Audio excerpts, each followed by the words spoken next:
This video contains flashing lights, scary and creepy content, disturbing violent and graphic images, jump scares, pop-ups and sudden loud noises. Viewer discretion advised. Ever since video gaming became popular in the 70s and 80s, there have been creepy occurrences, hoaxes, glitches, and finally, creepypastas about the strange realm of video games. They have been around for a long time, and no matter how much we say it's just a game, it still finds a way to creep themselves back into our mind and present us with an unnerving experience after the game is turned off. Now, we are giving you our list of the top 22 gaming creepypastas.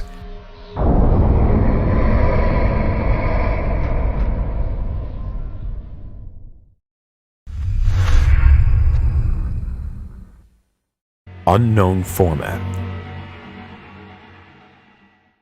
Unknown format is a creepypasta, which is about how the player rips his friend's game collection and uses a torrent to download and mount the games. However, when he switches the computer to a Japanese language, all the games he plays turns into a nightmarish vision of their former selves. To top it off, this gameplay causes the player to start going insane by some of the imagery as in place in the story. This may not be the most famous or popular creepypasta you can find, but in my opinion, it's told in a new perspective that is not commonly used in creepypastas. And that is what makes it so perfectly haunting.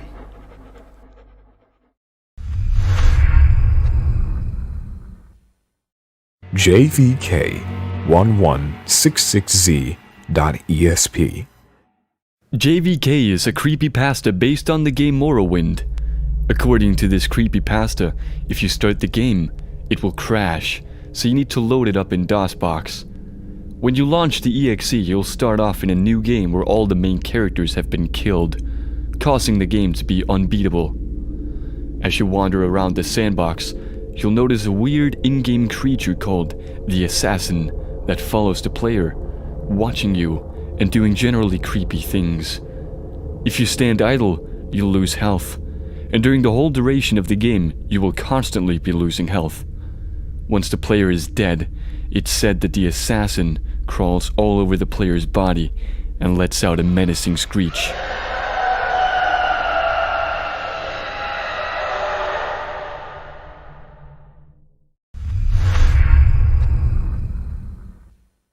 The Hall of Tortured Souls. From as far back as the early 90s, the development teams at Microsoft have been slipping Easter eggs into their software. Microsoft Office is very notable for this. In the 97 edition, a rudimentary flight simulator, pinball game, and Magic 8 Ball were hidden inside of Excel, Word, and Access, respectively. Then there's Excel 95, whose developers hid a creepy maze game called The Hall of Tortured Souls. The title alone would be bad enough, but they went further with the addition of low-resolution shots of the dev team plastered against garish red walls.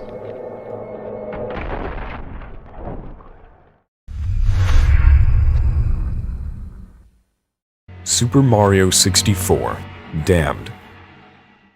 Super Mario 64 Damned is your standard creepy Mario pasta, with a few things done right and a little differently.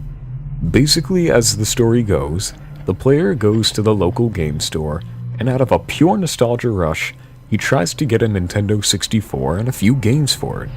However, when he goes to buy it, the game owner gives it to them for free due to the complaints the old owners gave them about the game. They then head home and play it, and the creepy and gruesome events unfold.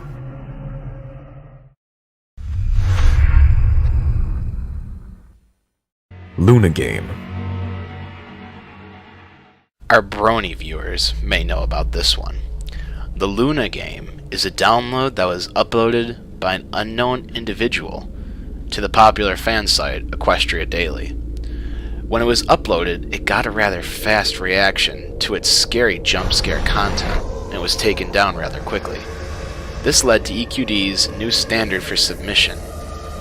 However, the damage was done, and the bronies who played are already scarred from the tormented soul of Apple Bloom that appears in the final splash page.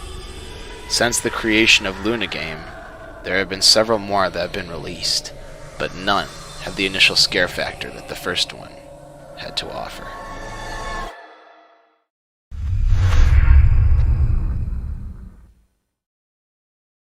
Herobrine. Herobrine, also known as Him, is believed to be the ghost of Minecraft creator Notch's brother.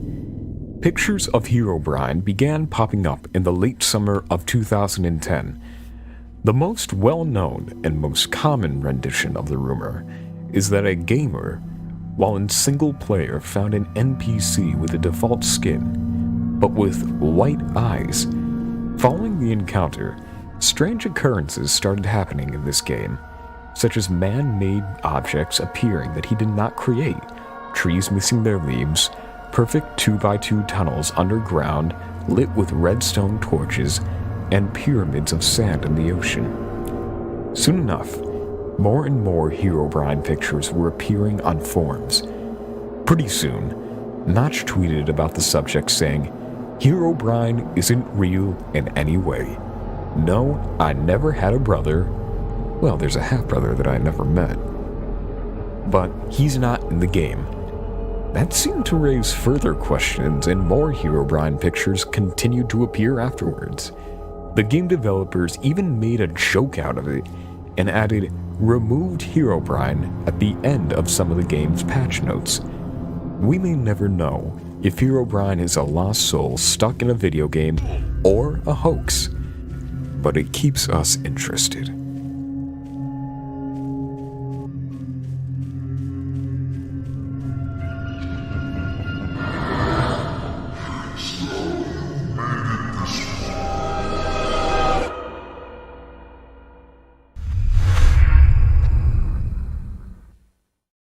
Pokemon Buried Alive. Buried Alive is a supposed hidden code in the original Pokemon Red and Blue versions. It replaces Cubone's mother as the boss of Pokemon Tower in Lavender Town. A battle would commence and show a horrific model of a rotting corpse reaching out of the ground. Buried Alive uses a number of high levels, so the battle can be extremely tough.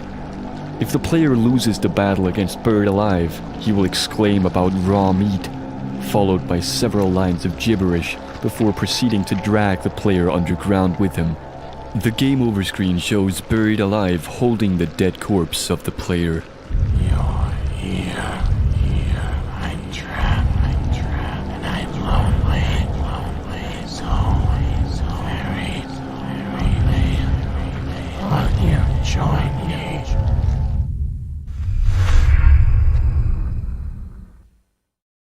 The Theater. The game in question is indeed called The Theater, and was developed by a company called Solida Software.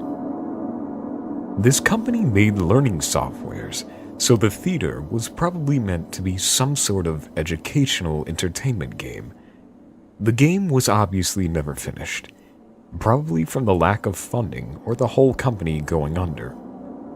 Players talked about this game coming out at around the same time as Doom, back in 1993.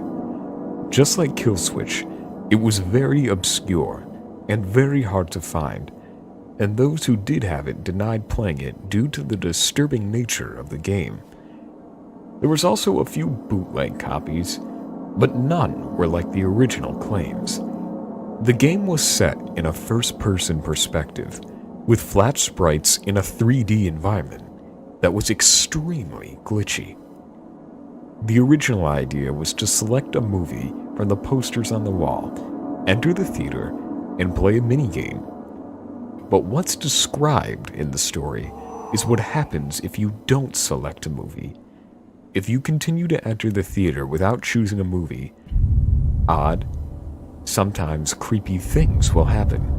Glitching past mini-games like this causes uses variables to reach values that weren't meant to, resulting in things appearing where they shouldn't.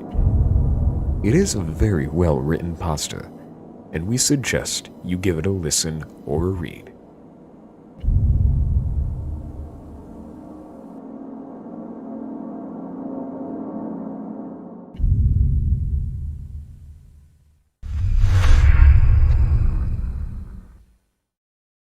Kill Switch. Kill Switch is different from your standard creepypasta, in the sense that you can't reproduce it and you can't play it, but it's still pretty damn scary. Kill Switch, according to the pasta, was made by a small Czech company called Carvina Corporation. As soon as the game was completed, it erased itself, so it couldn't be played again. On top of that, there were only 5,000 copies ever made, so the game is non-existent nowadays. The game sounds rather fun with your choice of 2 different characters to lead through a haunted mine that just so happens to be infested with the dead.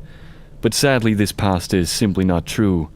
It was extremely well written by a professional writer with a tiny link to her site on the Creepypasta's page.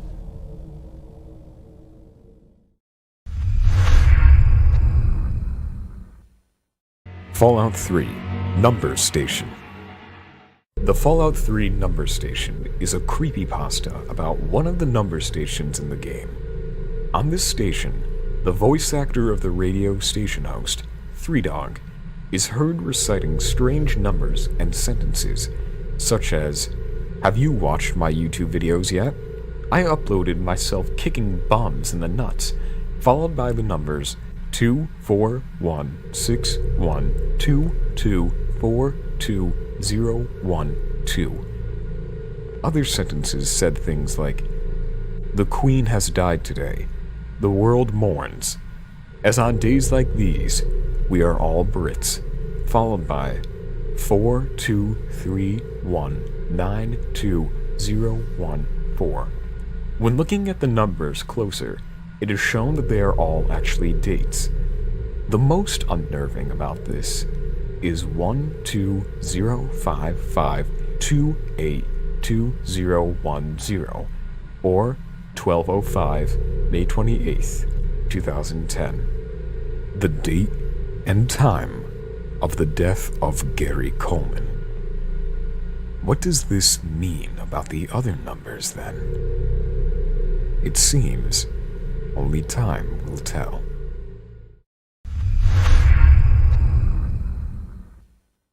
Misfortune.gb. Misfortune.gb is about a haunted game for the 1989 Game Boy. The story behind the game is rather vague. You play the part of a little boy wandering around in a gothic building. While in the building, the player meets a strange being who is implied to be the devil himself. When the player meets this creature, a text box appears that says, "I exist within the very fabric of reality. Do you want to challenge me?" You're given the option to choose yes or no, and if you pick yes, then the creature responds with, "Then let's begin." You will eventually come across a room containing 4 small cabins, and in this room a text box will appear that says, "Choose wrong, and misfortune will befall your loved ones. Are you ready to play?" If the player chooses the wrong cabin, the screen will cut to black, and then a high-resolution picture of the creature will appear above a text box that reads, "I am God here." Many who have played this game have suffered from depression, become jittery in everyday life, and even committed suicide. People say that the game is still available through the internet. You can go ahead and play it if you want. At your own risk, of course.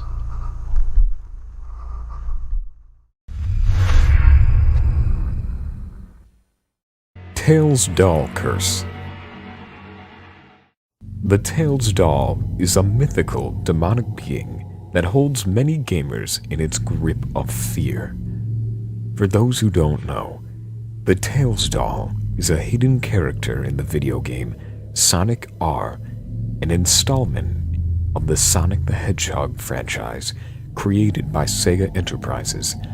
Sonic R was the only game that ever had the Tails doll in it. The Tails doll looks somewhat different than its origin. It is, of course, a doll with a red gem affixed to its forehead. Supposedly, the curse of the Tails doll is that if you beat Sonic R completely, the Tails doll will jump out of your TV or spontaneously appear and kill you. Frequently, the song Can You Feel the Sunshine, in reverse, composed by Richard Jakes and sung by T.J. Davis, appears in accounts of the doll.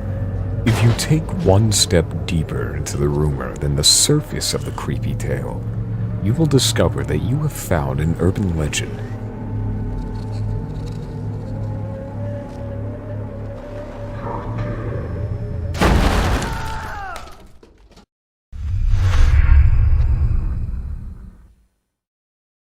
Pokemon Creepy Black. This creepypasta is about a bootleg Pokemon game. When starting up the game, nothing seems to be out of the ordinary. You get your typical Professor Oak speech, name yourself, and then go to Oak's lab to get your first Pokemon. Instead of just Bulbasaur, Charmander, and Squirtle, the player has the option to pick a fourth Pokemon called Ghost. Ghost is only level 1, with one move, Curse.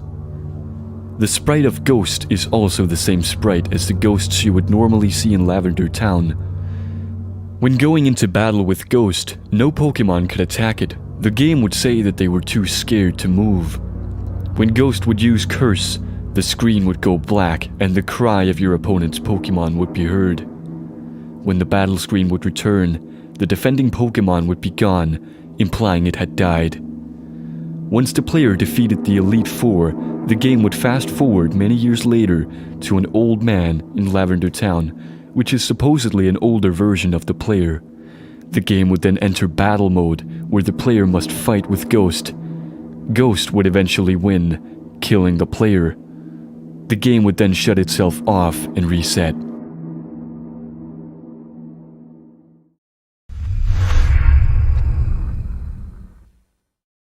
NES Godzilla. It details the events of what happens to a Godzilla fan who happened to gain a copy of NES Godzilla. The story begins with the player explaining how he recently bought an NES and was looking for a copy of Godzilla to relive some nostalgic memories. As he recalls his accounts of the game, the story goes from some odd experiences to a truly unnerving tale. Throughout his experience, he screenshots every creepy image that the game has to offer, such as weird and creepy looking enemies. The story even goes so far to say that he ended up putting it on eBay, and it's somewhere out there, where someone now can even play this disturbing game.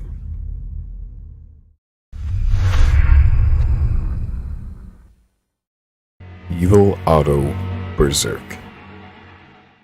In the 1980s, there was an arcade cabinet called Berserk. It was made and spawned a bit of controversy. Apparently, 2 people died at the ripe young ages after experiencing heart attacks. This, of course, was after they were able to post their high scores on the game cabinet. Now, as the story goes, Otto is one of the most evil characters in gaming history, as named by several different sites. This is due to the fact that he watches the player die with a smile on his face. However, Otto got his name from one of the developer's bosses, which is Otto, who used to chew people out on the job with a shit-eating grin on his face still. Now, whether this cabinet is cursed or if it's just coincidence, Berserk and Evil Otto has made its mark on creepy gaming history.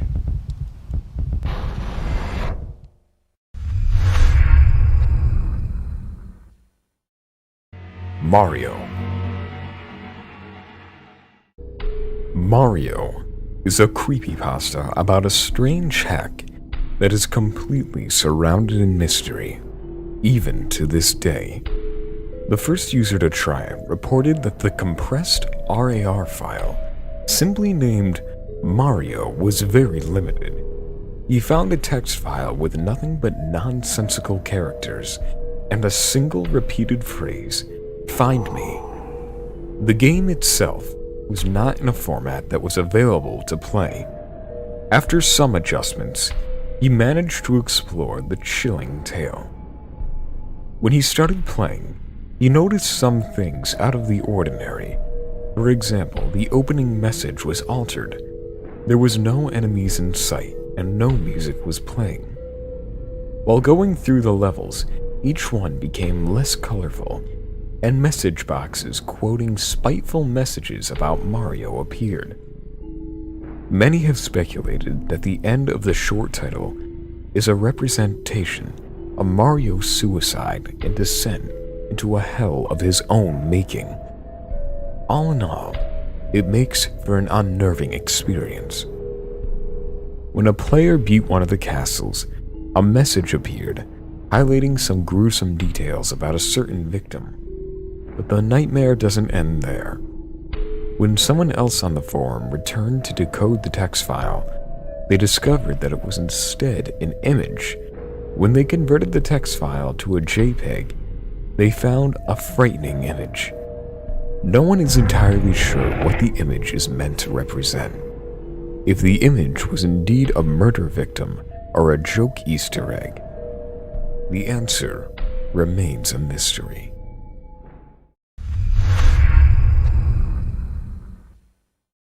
Polybius. Polybius is a theory that states that in the arcade age, there used to be an arcade cabinet called Polybius. People wanted to play this game so badly that they formed lines and even fights broke out over it. But why did the people of Portland, New Oregon want to play this game so badly? According to the creepypasta, it is said that this was a part of a series of experiments done by the government in the same vein as MK Ultra. Some of the side effects of playing this game was close to that of LSD, which were night terrors, anxiety, insomnia, headaches, seizures, and depression, or became anti-gaming activist after playing it. But the story does not end there. The arcade owners claim that men in black suits came into the arcade and collected data from the cabinets. This has led people to theorize that the government may have had a large involvement. It is not that far off either, because the government made a deal with Atari, the makers of Battlezone, to help them make a special version to help them train troops months before Polybius came out, which just adds to the possibility of government involvement. This theory has many aspects to it, such as Polybius has been in the Simpsons TV series, and the other possible theories that surround this game. Well, it just makes you think.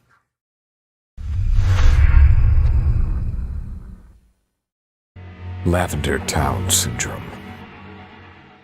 When the first copies of Pokemon Red and Green came out in Japan, children playing the game would be rushed to the hospital, and some would apparently commit suicide. This was because of a certain musical theme that played when the player would reach Lavender Town, a dark town with a tower full of graves. The original Lavender Town theme music was an MIDI that was run on 2 channels called a binaural effect, so that children wearing headphones would hear one thing out of one ear and one out of the other. The two would theoretically combine in the brain to form a unique sound.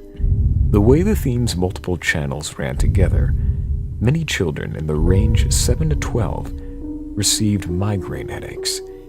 Eventually, it led to 4 deaths in children wearing headphones for an extended period of time. These deaths were caused by brain swelling, a heart attack, and 2 pain-induced suicides. Quick action by Nintendo Corporation and Game Freak got the product recalled within hours of the news. They dithered the track, making it single-toned. The problems caused by an unexpected psychological effect have not occurred since.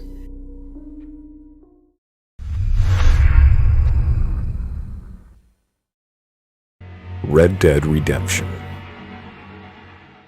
Red Dead Redemption by Rockstar has some very creepy and deep quests and things that make you think. Red Dead Redemption has a few theories and some pretty creepy aspects about it. So let's start with a seemingly innocent newspaper that informs the player the abandoned town of Tumbleweed may be haunted. And after a personal exploration of the mansion, I've heard some creepy things such as footsteps, whispering, and a door that closes and opens upon itself.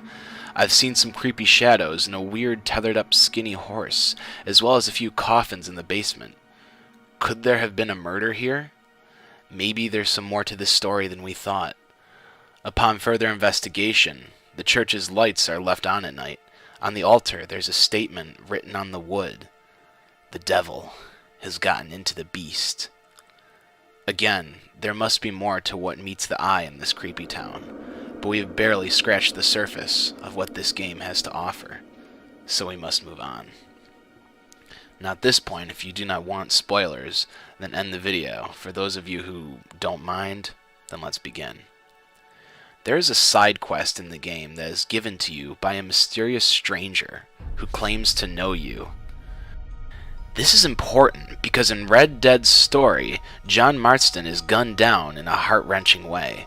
And after that's over, you can see the graves of John's wife, John's uncle, and John Marston himself.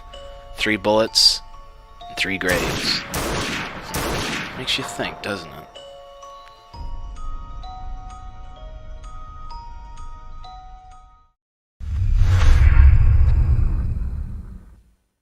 Sonic.exe. Sonic.exe is one of the most famous and scariest creepypastas known among the gaming community. The story starts off with the player Tom receiving a disc from his friend Kyle, who he had not heard from in several weeks.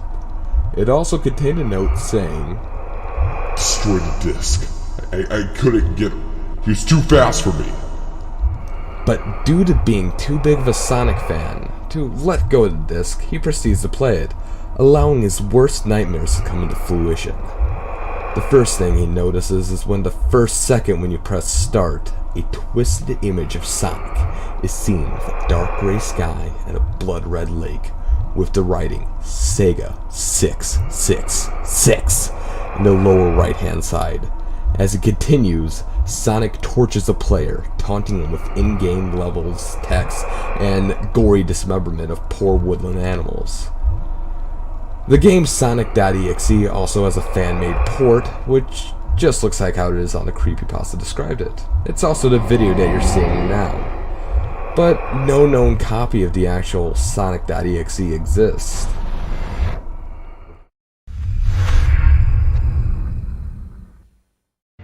Earthbound. Earthbound has a massive fan base, and it's apparent why.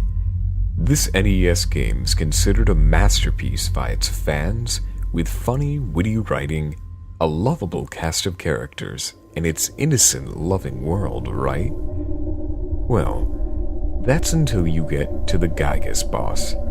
At first you may notice that you're walking up to this random set of tubes, but after further inspection, it looks a lot like a woman's uterus. This in itself is a rather huge change to the cute setting and the characters we are used to. But what we have seen so far is not even the worst to come. The boss Gygas is freaking scary as hell compared to the rest of the world. Now, if we inspect it further, the negative space of the boss actually looks like a fetus, and there is a reason for that.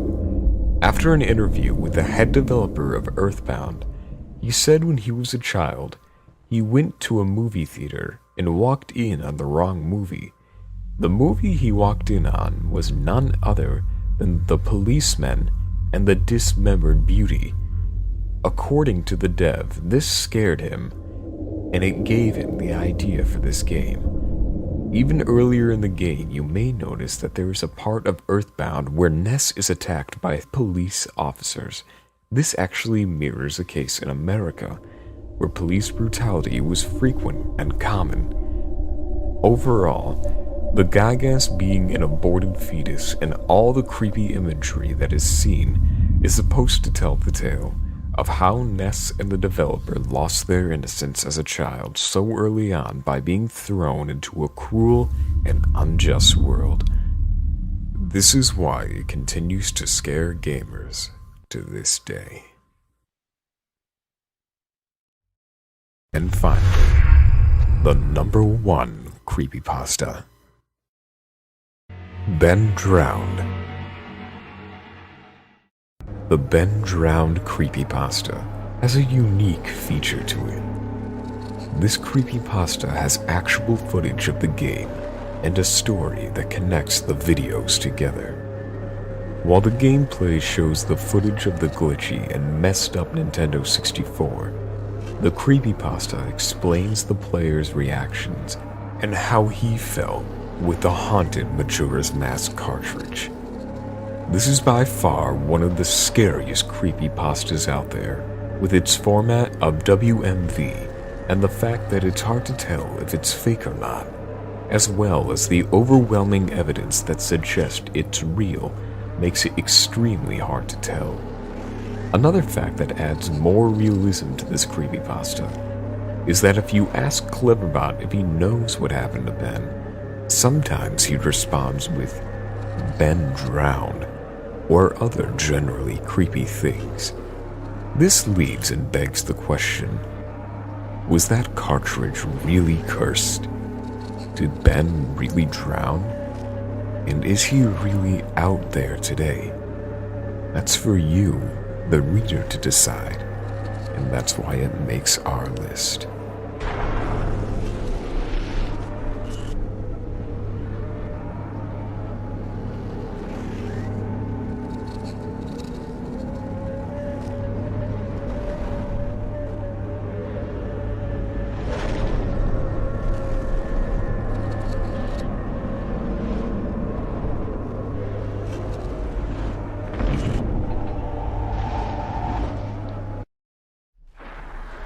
We at Tats Top Videos would like to wish all of you a happy, safe, but mostly scared-filled Halloween.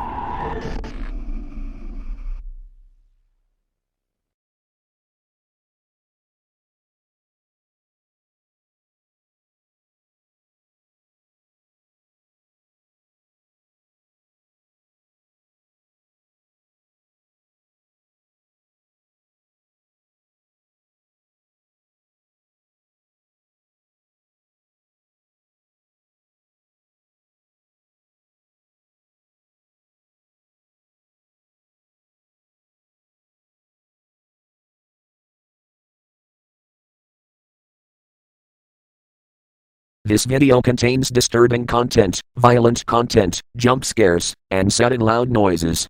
Viewer discretion advised. A lost episode is a style of animation in an episode which is either witnessed by the production crew of the show or an individual who somehow came across it through whatever means. These episodes were lost due to being disturbing, creepy, or flat out inappropriate for younger audiences. Some of the content was apparently shown on TV, but was pulled off the air because of complaints or other reasons. So let's begin the top 25 lost episode creepypastas.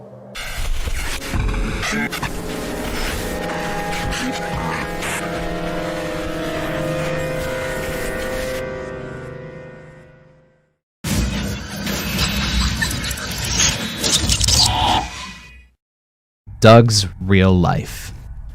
Doug was an animated sitcom that focused mainly on the early adolescent life of its title character, Douglas or Doug Funny, who experiences common predicaments while attending school in his new hometown of Bluffington.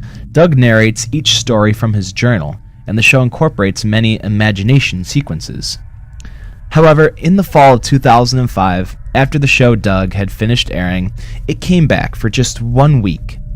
The 4 episodes were okay, but the 5th was completely different. It started with the intro animations of the line drawings, but the characters never appeared. The lines continued as normal, reacting as if the usual characters were there. Once the intro ended, it switched to show Doug in a dark room, writing in his journal. He wasn't narrating his writing like he usually would do in the show. He just silently wrote for about a minute. The episode itself opened with Doug eating breakfast. He was giving a voiceover about how there was a big test that he had neglected to study for. His family was having a normal conversation, and then the screen started to flash. The flashes seemed to be showing some sort of image or message, but it was impossible to decipher. Doug left his house and began walking to school. Mrs. Wingo announced that Doug had flunked the test, and the entire class started laughing at him. When Doug got to school, the screen flashed again. It began to resemble a negative film. Doug was walking through the school hallway, which was full of kids who had never been seen on the show before, but no one paid any attention to him as Doug walked to his desk. The scene then changed to the end of school and Doug was walking home. Pork Chop turned into a hunk of rotting meat, and Doug's house became decrepit. He sat down at an empty table. The phone rang, and Doug's mom answered it. He instantly thought it was his teacher telling them all about how he flunked the test. Doug had a fantasy about his parents yelling at him for failing the test. They grew to giant sizes, and their faces became twisted and dark red. Doug was crying and apologizing. He went up to his bedroom, which was completely empty except for a book and a pencil. Doug picked up the book and started writing, and he narrated this time, but it was incredibly short. All he said was, "I can't tell which one is real."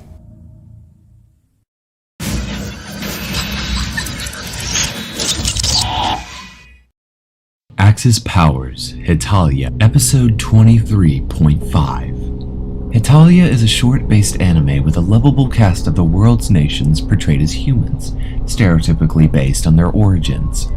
One episode was featured on a bootleg DVD, which is not shown to be part of the original series. The show starts off with the Axis Power nations, Germany, Japan, and Italy, sitting on a tropical island, obviously stranded. Italy, of course, was his usual nonchalant self, but Germany and Japan seemed a little more grim, obviously worried. After some banter between the two nations in unsubbed Japanese, it appears that the two had come to a horrifying agreement. The scene changes to that of night and shows the three nations sleeping around the fire.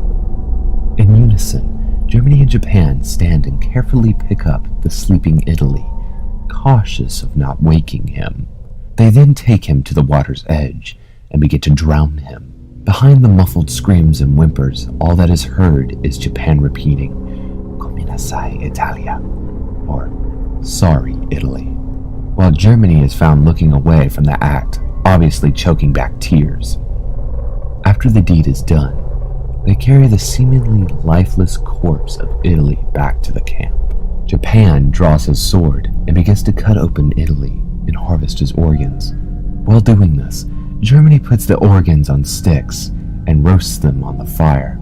After some time passes, Germany and Japan take the cooked organs off the fire, and after a quick acknowledgement of their friend's sacrifice, they begin to eat the bloody morsels. Shortly after they begin their meal, Italy suddenly wakes up and begins to go into a panic at the scene presented before him. Germany quickly takes control of the situation and explains to Italy that he was the weakest, and with his sacrifice, he was saving the lives of his friends. Germany then embraces Italy and comforts him as Japan finishes the procedure. More time passes. Japan and Germany are sitting around the lifeless body of Italy, and the remains of his organs placed beside him. In the final shot, the camera zooms in on Italy's face.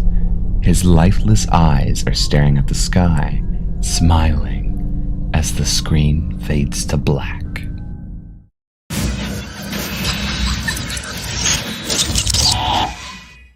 Tom and Jerry Lost Episode.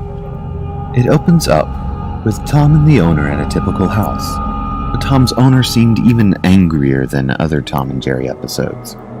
The first scene shown in the episode shows the owner stomping on Tom's tail in a very realistic and painful way, because Tom was sleeping by the basement door. The owner then starts yelling at Tom to never go down there. Tom, clearly terrified, runs away to another room. Jerry then comes out of a mouse hole and follows Tom into the next room. The next few minutes then show the regular Tom and Jerry routine, where Jerry tricks Tom into chasing him into the basement door a few times. But each time the owner catches Tom, inflicts realistically painful injuries, which stays with Tom even after the scene ends. After this, Tom starts to cry and mumbles to Jerry not to bother him anymore. You can tell what he's doing by his body language. Jerry just laughs at him and pushes him back to the basement door. The owner catches him again, but this time goes ballistic. Jerry seemed like he was finally taking pity on Tom. So Jerry picks up a knife and starts stabbing the owner in the leg, quite graphically. Soon after, Tom opens the basement door and they carry the body down the stairs. Multiple other bodies were then seen down there, decaying and showing signs of their violent deaths. Tom and Jerry shook hands, but Jerry suddenly gets an evil look in his face, and Tom says in a ghastly, deep voice, "Don't you believe it?" Jerry stabs Tom, killing him instantly, and throws his corpse along with the other bodies. The last shot of the episode then shows Jerry putting up a for sale sign on the yard of the house, laughing, clearly planning to do it all over again.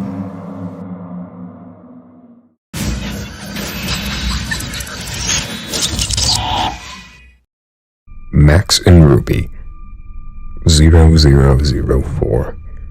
Max and Ruby is an animated series aimed at preschoolers. Each episode consists of 3 self-contained vignettes. Within each, Ruby is typically engaged in some sort of project or activity, while Max has a particular interest of his own, which either runs counter to Ruby or distracts her. One version was strangely different. In this video, a DVD box was found in someone's house. It was different than the normal Max and Ruby box art. This one had looked like it was crudely drawn in a black marker. On the back of the box it listed 4 episodes, but they were not named correctly. The DVD itself was not scratched and looked in pristine condition. The episode selection screen was strangely isolated, with just a white screen with black text. The titles of the episodes were called Max and Ruby 1, with the numbers being changed as it went down the list.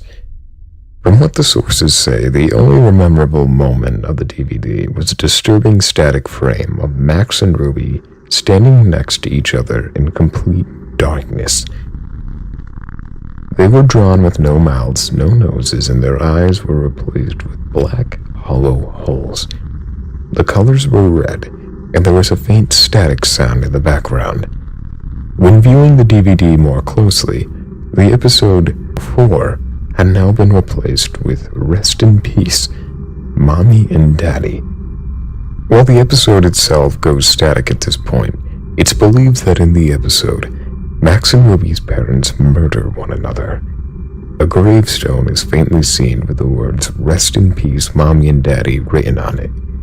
Loud voices are heard, and the scene shows what looks like Max and Ruby hanging himself from the ceiling, and Ruby walking in on him. In the final scene, it shows Ruby sitting near 2 gravestones, one with Rest in Peace, Mommy and Daddy, and another one saying Rest in Peace, Brother. She then looks at the camera, and the screen goes to a static image of Ruby, this time with the text saying, "Death is our only release."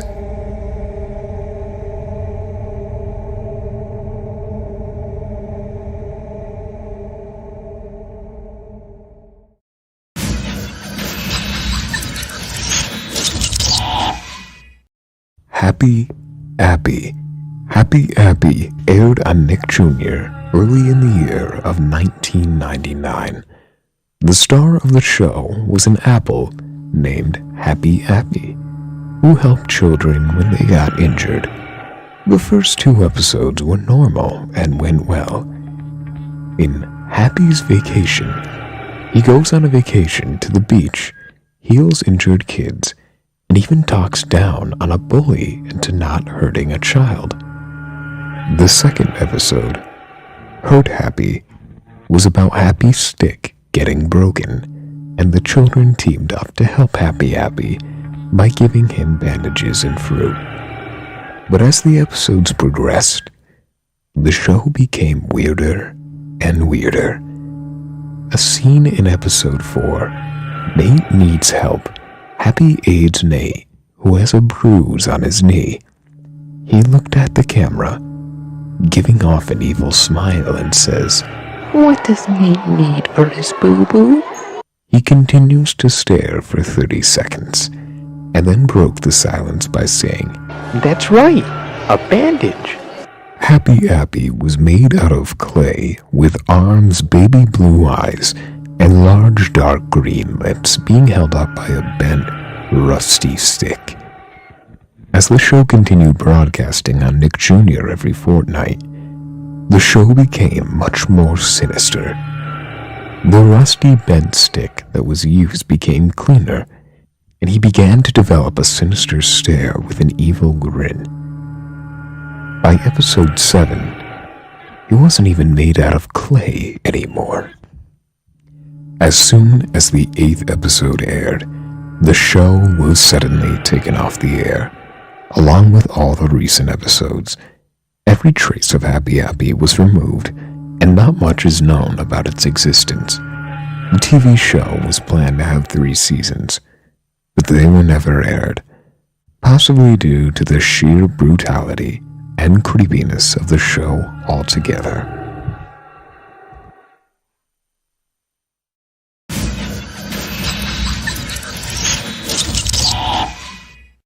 Angry Sylvester. There was an episode back in 1998 which starred Sylvester from the Looney Tunes. This episode was reported as being strangely different and disturbing when compared to other previously aired episodes. This particular episode did not have the same intro as the Looney Tune cartoons usually would. It just skipped the title screen and displayed a living room of a house which was drawn entirely in 2 colors, red and black, with no music. The only sound that could be heard during this part was a woman speaking in Hungarian saying, "Directed by." The creepy thing about it is that Cartoon Network had not been broadcasted in Hungarian yet. There was no fade, but rather a jump cut straight to the next scene. It showed a bruised, eyeless Sylvester, standing in front of him something that appeared to resemble a military base. The scene was accompanied with dead silence. He didn't say anything. He just looked angry. In the next scene, he entered the military base, but no one was there. Sylvester wanted revenge on the people for what they did to him. His claws grew to a ridiculous size, covered in blood. He started to sabotage the military base by destroying all the lights hanging from the ceiling. The scene started flashing rapidly as he started tearing down the lights, and sparks of electricity could be heard, which sounded very loud. In the next scene, Sylvester was seen all alone in an empty room. The room's floor was blood red, and the walls looked as if it were on fire. The room contained 2 tables, a large one with a toy and screwdriver on it, and a small one with a TV. The beams coming out of the window were misaligned, so they resembled an inverted crucifix. but outside the window was pitch black. Sylvester proceeded to repair the toy Dalek when the TV suddenly turned on by itself.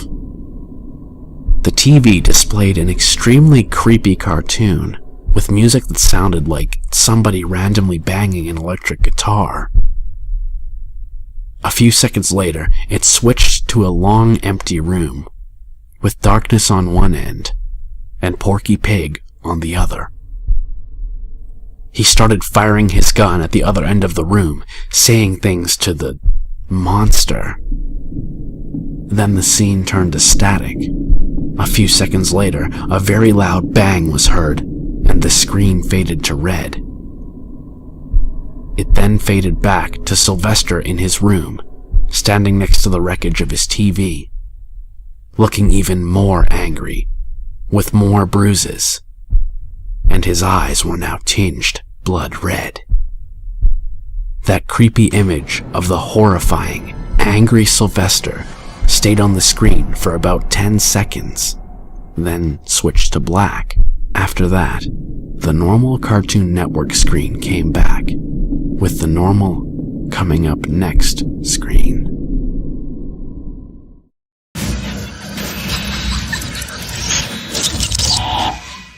The Three Stooges, Dead Dunderheads.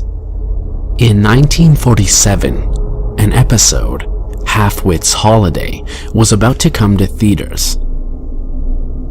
According to the police, only 3 or 4 individuals had arrived in the theater to watch a simple screening of what they thought would be Half-Wit's Holiday. It was later found out to be much more than that.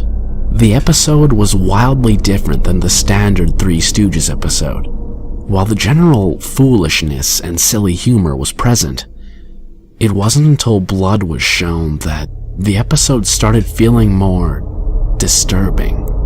After a small incident where Moe trips over Larry's ladder, the two begin the usual fighting. But instead of the usual cartoonish sound effects and silly hand movements, Moe uses a screwdriver and rams it into Larry's eye. Larry is assumed dead at this point, since he isn't shown to be moving. The audio and video then cut out. But it is shown that Curly left tools all over the floor. He falls on one of them and accidentally grabs a saw on the way down, injuring himself. The video blacks out again, and this time there is a dispute between Moe and Curly. The two get into a fight, which eventually leads to Curly killing Moe on stage with a hammer. Curly is critically injured by Moe's last attempt for revenge, but quickly passes out on camera. The police of the theater eventually told its audience to leave and removed the film from the screening room. Upon further investigation, it was believed the original producer of the video was kidnapped, and an alternate, snuff version of the film was created instead, featuring actors who resembled the main stars.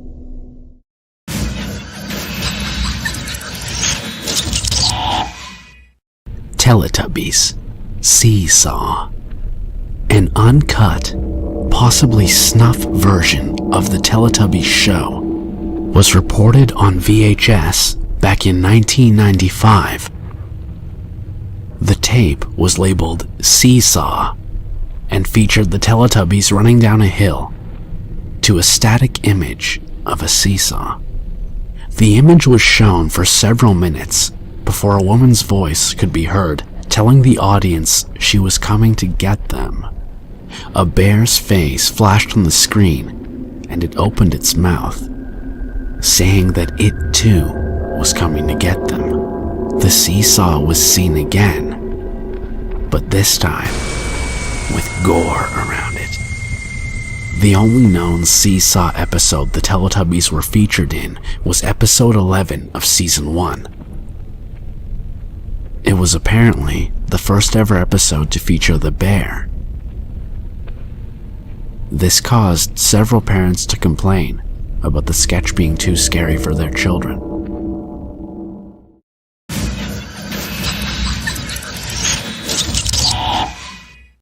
Arthur, Death of Grandma. Arthur is an animated educational television series for children. With its first episode back in 1996, Arthur often deals with important issues that families face, such as asthma, dyslexia, cancer, and Asperger's syndrome. In this lost episode, unlike normal episodes, it does not show the opening title of the episode. It shows Arthur and his father sitting in a waiting room of Elwood City Hospital. Arthur's mother then walks in on them and informs them that Grandma has passed away, shocking both Arthur and DW. The next scene shows Arthur at a funeral with a white casket of his grandma. Except, when the casket was open, it wasn't his grandma, but his actual mother. Arthur began screaming aloud, and sudden flashes of himself being in the casket formed in the scene. The next scene showed a basic title called Recovery, and was written on a plain white background. Arthur appeared in a room, and when his pet pal came in and started barking, Arthur kicked him and slammed the door shut.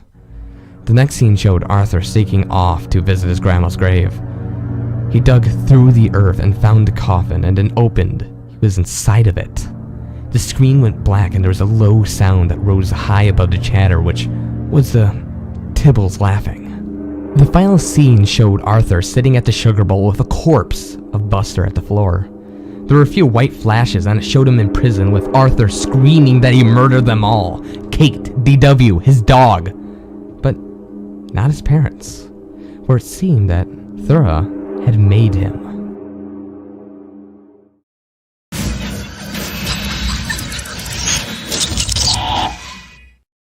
The Simpsons. Dead Bart. The episode started off like any other episode, but it had very poor quality animation. The first act was fairly normal, but the way the characters acted just did seem a little off. Homer certainly seemed a lot angrier. Marge seemed very depressed. Lisa seemed oddly anxious. And Bart seemed to have a genuine anger and hatred for his parents. The Simpson family then went on a plane near the end of the first act. The plane was taking off, and as you guessed it, Bart was fooling around. For a split second, Bart breaks a window on the plane and gets sucked out, with the camera zooming in Bart's corpse. When Act 2 started, Homer, Marge, and Lisa were sitting around their table, crying.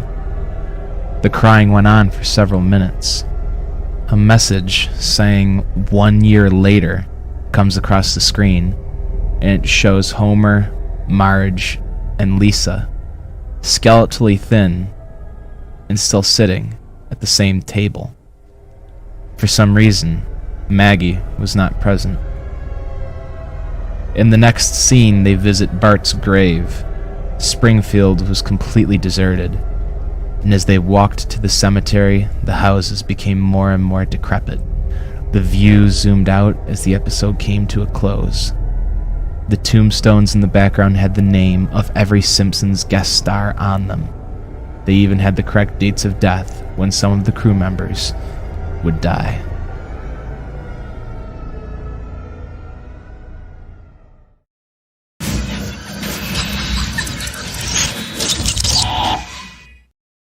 Regular show.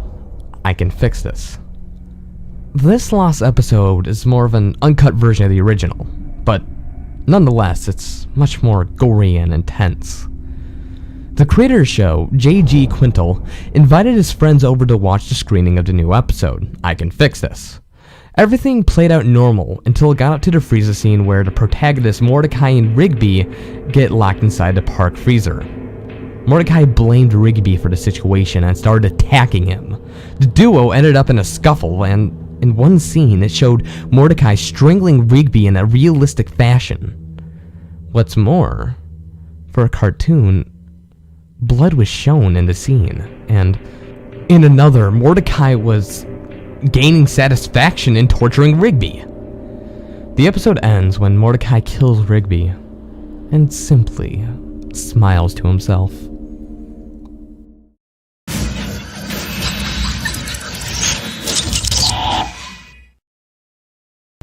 Real Monsters. Final Scare.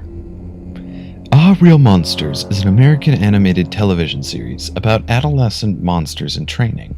It was developed for Nickelodeon and featured 3 monsters, Ickis, Obelina, and Crumb, who attended an institute for monsters under a city dump and learned to frighten humans. An article explained how one version of the show was filmed on a VHS tape. The person had found it at a yard sale. This episode featured a more gruesome and darker story than the original episodes. Inside the Monster Academy, the Grumble was seen telling Ickis, Obelina, and Crumb and Zimbo that tonight the 4 of them would team up and perform one final scare. In the next scene, Crumb was thrown under a bus by Obelina, where he is killed instantly. Ickis crept up behind a mime and dug his claws into a man's skull. The mime fell backwards onto Ickis, killing him. Zimbo chokes a woman to death, but is stuck inside her throat, and a young boy begins beating himself on the sidewalk. The scene then changes back to the Monster Academy, where the Grumble starts congratulating Obelina on her success by killing the humans and tricking the others to suicide, while stating it was the best scare he's seen in decades. Then, the episode ends.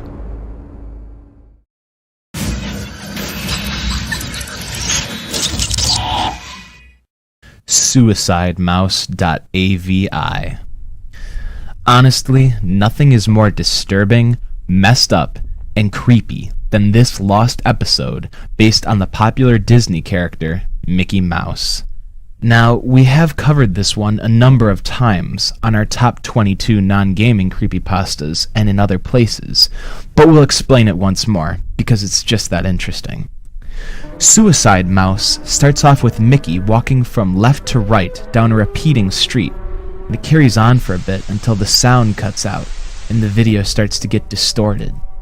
Eventually, you hear disjointed screams, and they sound female, and this carries on until you hit the end credits, where you see the happy, well-known mouse.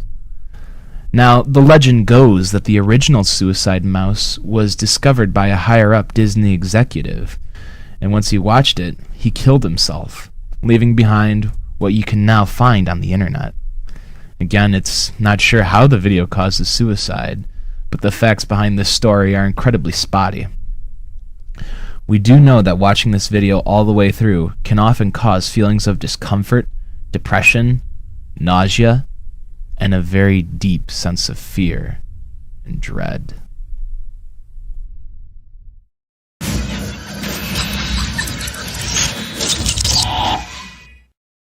Stick Stickly. Stick Stickly is a fictional character created by Nickelodeon. He's a popsicle stick with googly eyes, a jelly bean nose, and a small mouth. He was the host of Nick in the Afternoon, a programming block on the network that aired summers from 1995 to 1998 on weekday afternoons. There were 6 videos on a Stick Stickly website called First Ever Stick Stickly Appearance. The first began with Stickly in front of a chalkboard. He had no nose, and his mouth was straight. He proceeded to make a few jokes, and the episode ended. The second was called Stick Gets Injured. His face was the same as before, and he had a few splinters sticking out his side. The third was called Hang Stick. Stickly was hanging in the air by a piece of string tied around his waist. A little boy was playing a game of hangman, and every time he got a letter wrong, the string would move higher. The game was over when the string reached Stickly's neck. The fourth video was called Stick Quits. He was complaining that no one cared about him and that he was treated like a toothpick. Then a little child appeared and told him that everyone loved him, so he decided to stay. The 5th video was marked Stick Gets Mad. This episode had no sound, but it showed that Stickley was shouting at a little girl who was hiding from him, and eventually she left. The 6th episode was called The Winner Revealed. Stickley had a dark red stain on the top of his head, and one of his eyes was an X. Stickley announced that the viewers voted for Candle Cove.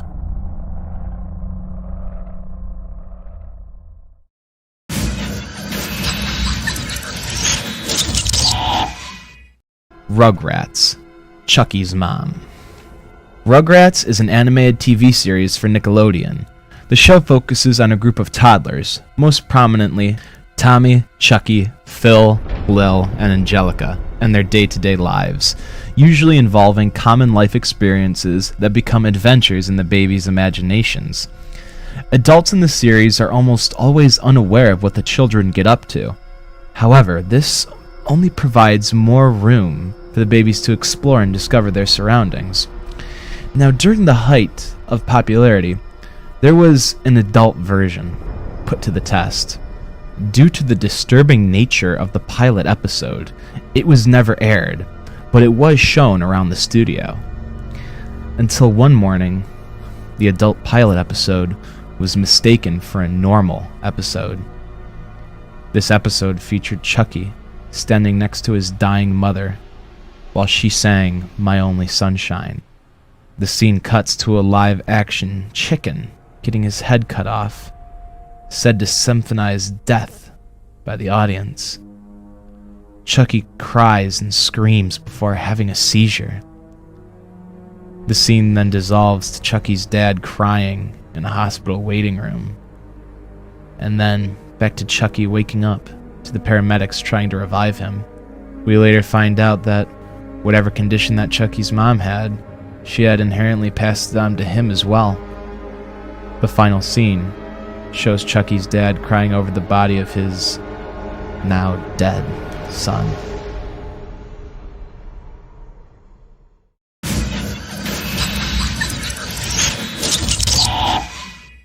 (1999). The year 1999 remains to be the bloodied, charred remnants of the destroyed childhoods for the kids who lived in Caledon, Ontario. The channel, Caledon Local 21, consisted of TV shows such as Mr. Bear Cellar and Booby. It mainly starred a poor, satanic, middle-aged man who tortured kids he kept in his basement. His shows would go from average kid show affairs to actually cutting or mutilating the kids on camera. The channel was mainly a way for Mr. Bear to lure kids into his house in order to get them to participate in his sick, satanic rituals, and eventually causing them to be sacrificed. The police found a 16 by 16 foot ditch containing 16 charred bodies of children. It's rumored that he has even eaten kids, as well as takes from the age range between 4 and 16 years of age. Sadly, before the police took down his setup, he ran away. Now, as the story follows, one such kid retells his accounts with the shows that he saw, and his hunt to find out the person who portrayed Mr. Bear. The blog is still kept up to date to this very day, but I'll leave you on one final note. It's said that to this day, he's still out there in the woods on Ontario, Canada, waiting to lure unsuspecting kids into a unfavorable situation.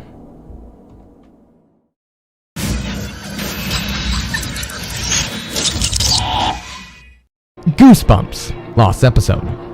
One removed episode from the highly popular series Goosebumps was called Hide and Seek, which featured 3 girls, Rachel, Amy, and Emily, at a sleepover, who all sat in a circle.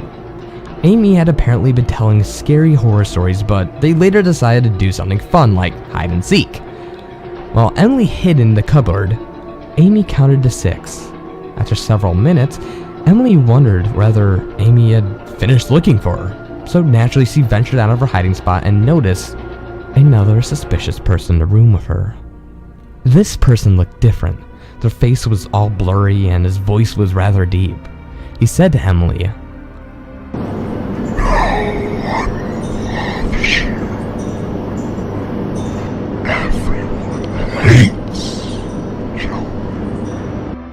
When Emily crawled back inside the cupboard, crying, the figure talked directly to the camera, repeating the same thing over and over again, till the lines got instilled into the audience's mind. It's unknown what remained of this very same episode, since there has been no known reports of Goosebumps episode titled Hide and Seek.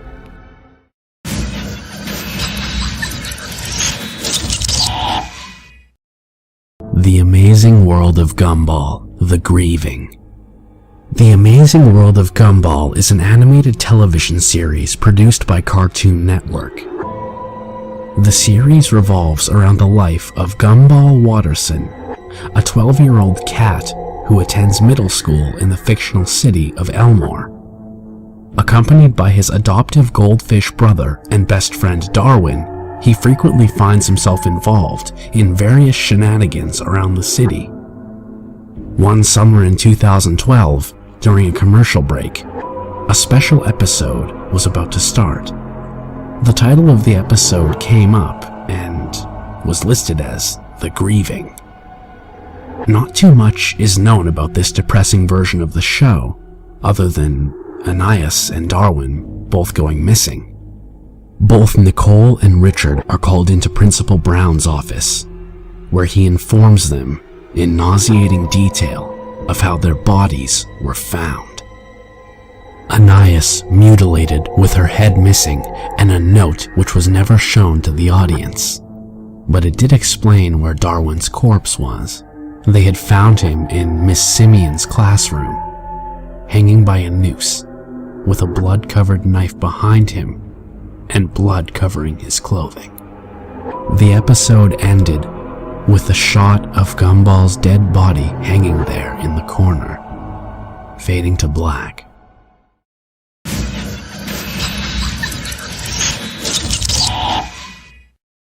Little Bear and the Big Red Book. This last episode was rather an animation made by the author's brother, but nonetheless, it contained something rather unfortunate. The whole episode revolved around this big red book, which Father Bear was reading. Little Bear noticed how sad and angry he looked when his father read it, and when he left the room, Little Bear would start reading from it. A voice that was not spoken by Little Bear or anyone from the show started reading the disturbing poems.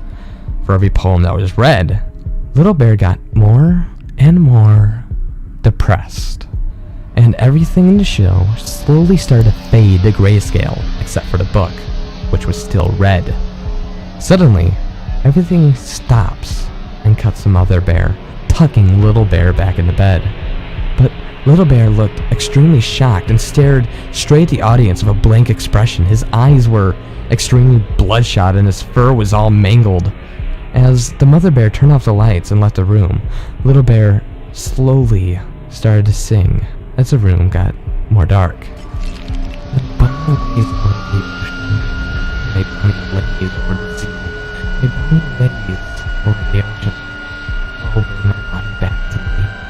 A pair of red eyes appeared above Little Bear. Then, a terrifying little laugh of a creature jumped onto Little Bear. The entire screen cut to white, then slowly faded to a montage of different scenes of running water. Then, it faded to a picture of the author when he was a child, standing next to a grave with his mother's name on it, which was strange because his mother was still alive.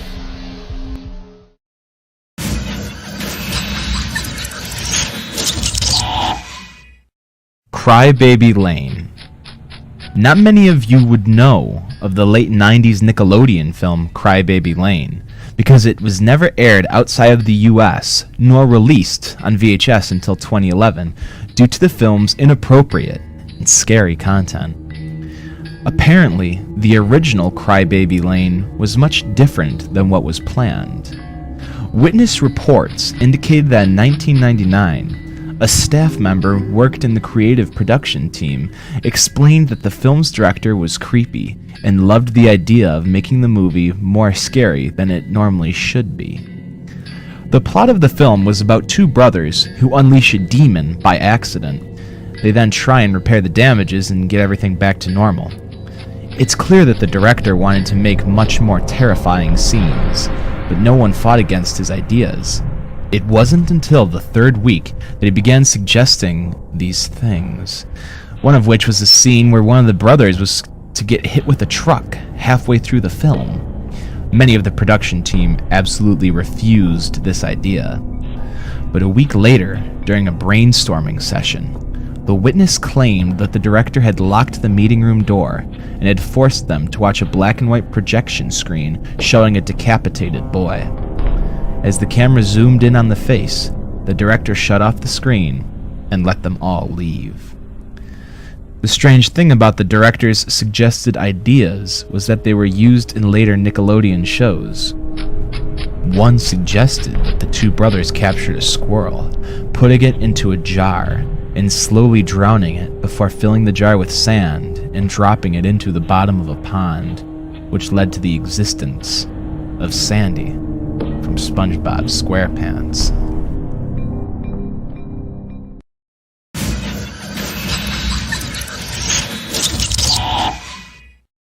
Rap Rat. Rap Rat was a 1992 board game where players would attempt to move around the board to collect puzzle pieces while trying not to run out of time.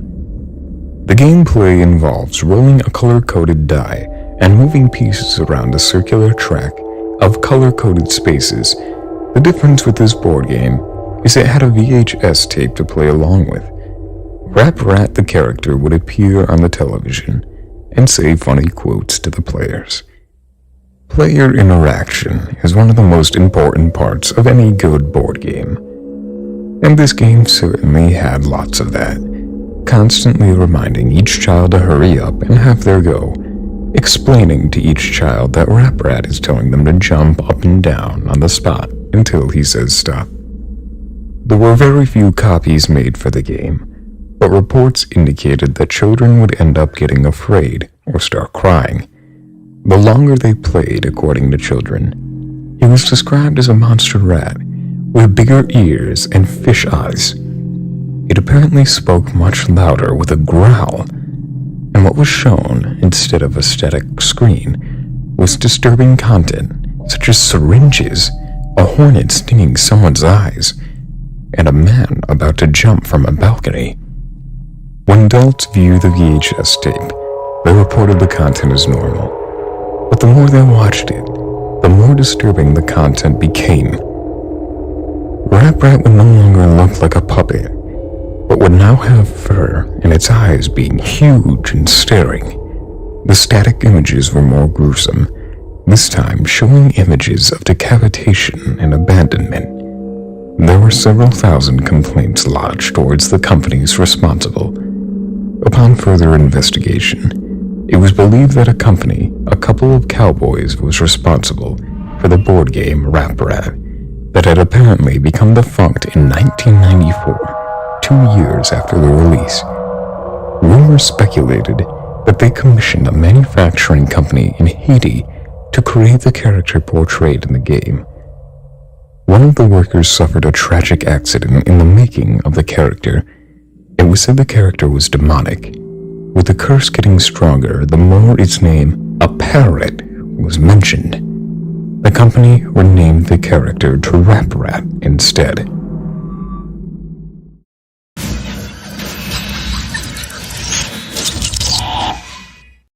Ed, Edd and Eddy, Lost Episode. As you may know, the popular show Ed, Edd and Eddy has been running for a long time. However, between October 7th, 2003 and October 21st, 2003, episode 34 was accidentally released 1 week before it was scheduled to. Apparently, the quality of the episode was mediocre when held to the regular standards. Animation was choppy, sound was restricted and very muffled. Reports of a line running up and down, similar to a VHS tape, were received. It began with Eddie and Ed walking down the street without Double D. Eddie looked very angry and with red around his irises, and Ed had tears in his eyes, as if something sad had just happened. After that, it changes to a claymation sequence of Double D sleeping in Eddie's bed. This scene was seen from a bird's eye view. The scene changes again, this time to Jimmy and Sarah at the dentist. Once that had ended, it cut to commercials. When the show came back, it showed a hairy Rolf fisting a cow on a loop, and the scene changes once more, this time to Naz sitting on her couch reading a magazine. The quality at this part became perfect, unlike the rest of the episode. Johnny then comes up from Naz's couch and crawls out on all fours in a way you would usually see in a cartoon. The odd thing about him was that his eyes appeared to be missing, and all of a sudden, Johnny started swallowing Naz's head, still in a cartoon fashion, and it changed to the final scene, Double D laying on Eddie's floor for the remainder of the episode.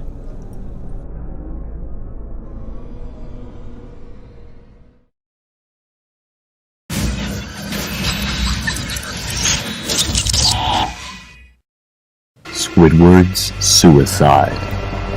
There was an episode of SpongeBob called Squidward's Suicide, and it was removed because of its graphic imagery. It begins with Squidward practicing his clarinet, hitting a few sour notes, and SpongeBob and Patrick annoying him as usual. He leans out of the window and tells them to go away as he has a big concert that night. SpongeBob and Patrick then go off to see Sandy. The scene then changes to the concert, where Squidward begins playing. This is where things get odd. The audience begin booing him with what appeared to be realistic crowd recordings. What was even stranger was everyone had what we call hyper-realistic eyes. The scene changes to Squidward sobbing on his bed for several minutes. Two still images appear a fraction of a second of one mangled corpse of a boy and another of a girl. Squidward then puts a gun to his mouth, and a voice says, "Do it." And he pulls the trigger. Then the episode ends.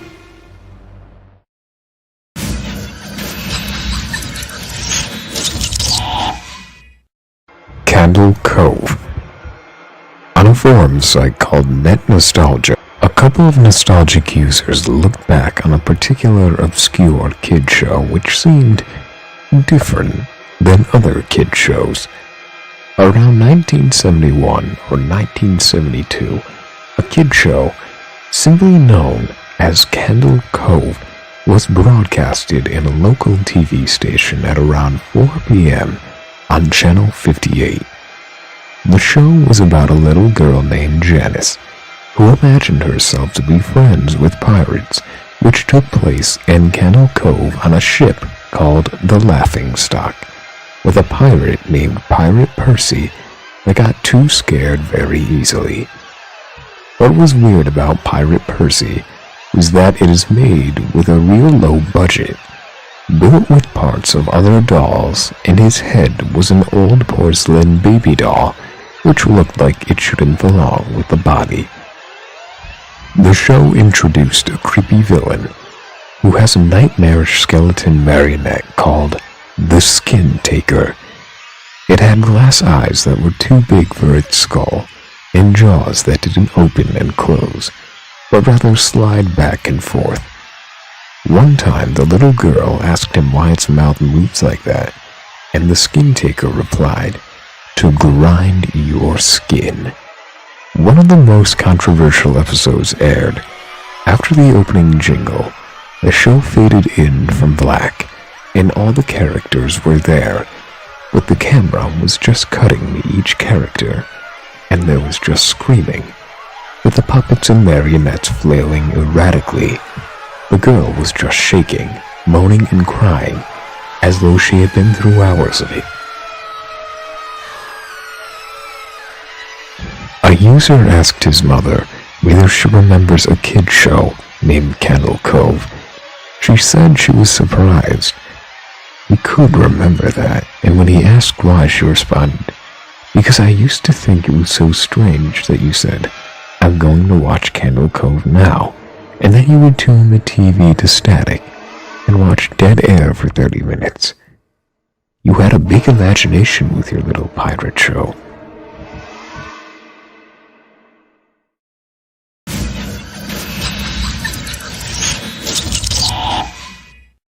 Lost episodes.